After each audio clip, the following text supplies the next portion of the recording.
Well, it's finally over, or at least it is for me.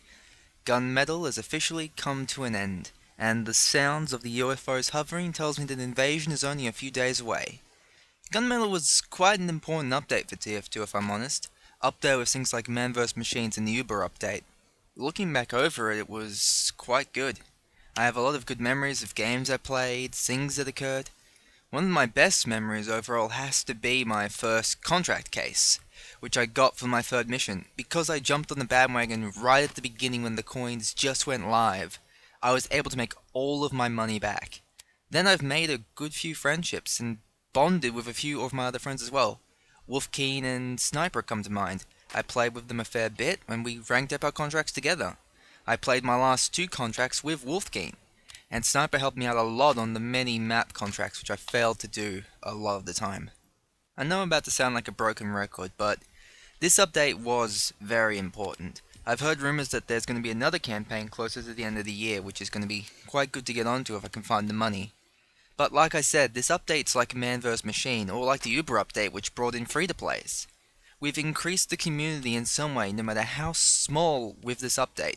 Sure, people reacted badly and there was controversy near the start about having guns that were skins, but we've always had skinned guns. The bot killers, the Australians, the Lugomorph, the original.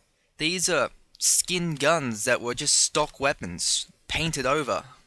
Hell, there have been heaps of guns in the works. Strangers, festives.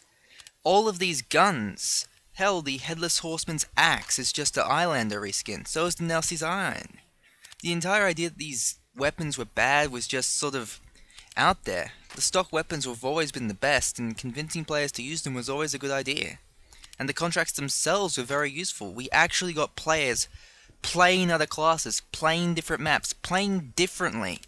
It's really hard to see it, but we can get stuck in a rut when we play. I play a lot of Engineer and a lot of Spy.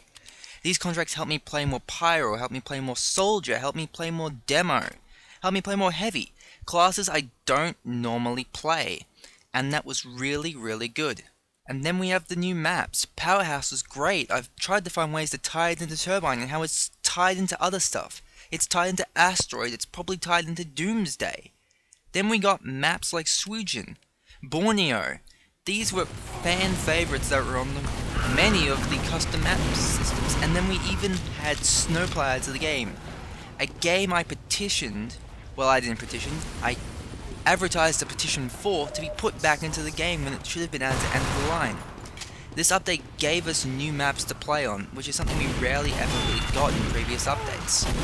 So in the end, I think the Gunmetal campaign was a good campaign. It was a fun update, it was a good set of missions, we could enjoy it, we got different class diversities, we got chances to do stuff outside of our established metas that we imposed on ourselves. It was a great experience all around, and I do hope this continues in the future. Invasion is obviously going to be a big update. Probably not as big as Gunmetal will be, and Halloween is around the corner, so is Smithmas, and so is possibly this final campaign for the year. We're gonna really enjoy this content, and it's gonna be great for the community to grow.